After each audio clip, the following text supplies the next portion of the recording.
네, 그럼 저희 이현자 변호사 팀이 어떻게 대응했는지를 말씀드려 보도록 하겠습니다. 저희 변호사 팀은 먼저 채무자 땡땡땡과 선거관리위원회가 모든 안건들이 의결되었다고 발표한 그 3번의 관리단 집회의 적법성에 대해서 법적 검토를 꼼꼼히 진행했습니다.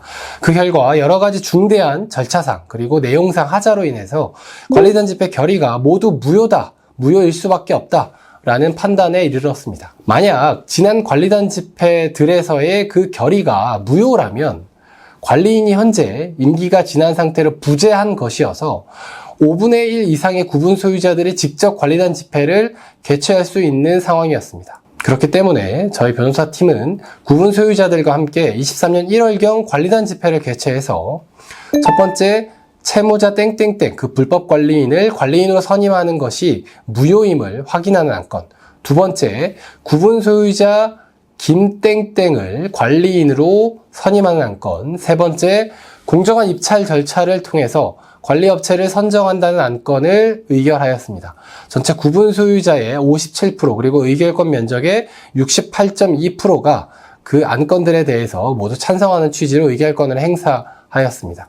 그렇게 관리인으로 선출된 구분소유자 김땡땡은 관리단을 대표해서 채무자 땡땡땡, 즉 불법 관리인과 채무자 땡땡 주식회사 관리업체에게 인수인계를 요구했으나 거절당했습니다.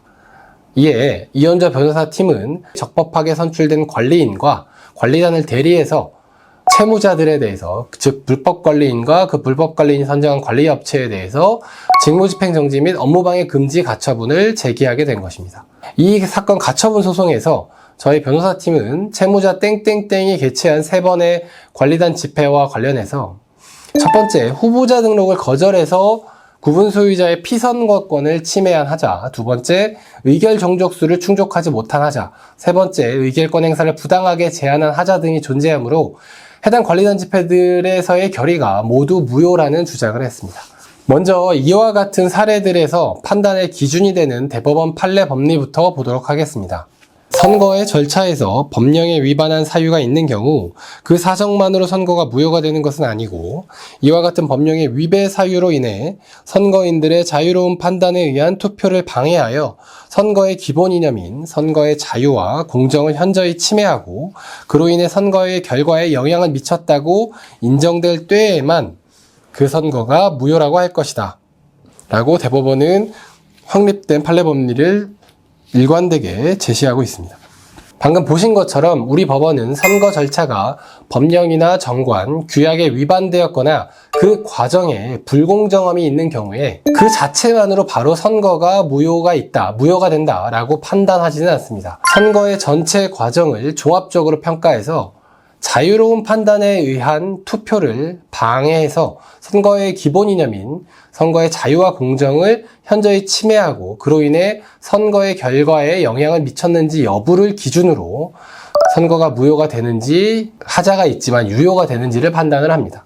후보자 등록 절차와 관련된 문제도 이러한 똑같은 법리를 기준으로 판단을 하고 있습니다. 본 가처분 소송에서 쟁점은 이렇게 3가지였습니다. 첫 번째, 채무자 땡땡땡 불법 관리인을 관리인으로 선임한 3번의 관리단 집회가 적법한지, 두 번째, 채무자 땡땡땡이 채무자 땡땡 주식회사 관리업체죠. 그 관리업체와 체결한 관리위탁 계약이 적법한지, 그리고 세 번째, 구분 소유자들이 저희 변호사팀과 함께 개최한 관리단 집회, 즉 구분 소유자 김땡땡을 관리인으로 선임한 안건 등이 포함된 그 집회죠. 이 관리단 집회가 적법한지, 이렇게 3가지가 핵심 쟁점이었습니다.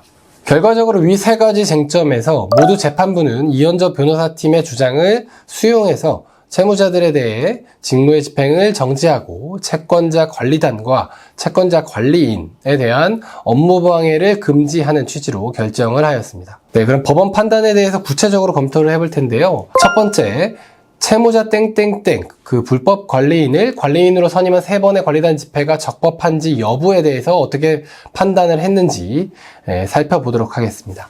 재판부는 이렇게 판단을 했는데요. 밑줄 그 부분을 보시면 피선거권은 단체의 민주적 정당성을 확보하기 위한 고유하고 기본적인 권리로서 최대한 보장되어야 하므로 이를 제한하는 규정은 엄격하게 해석되어야 하는데 이러한 걸 고려하면 채무자 땡땡땡 내지 선관위가 관련 법령상 어떠한 위임도 없이 관리인에 대하여 법령에 정해진 결격사유 외에 또 다른 결격사유를 창설해서 후보자의 자격을 제한한 것은 구분소유자의 피선거권을 침해한 것이다 라고 보았습니다.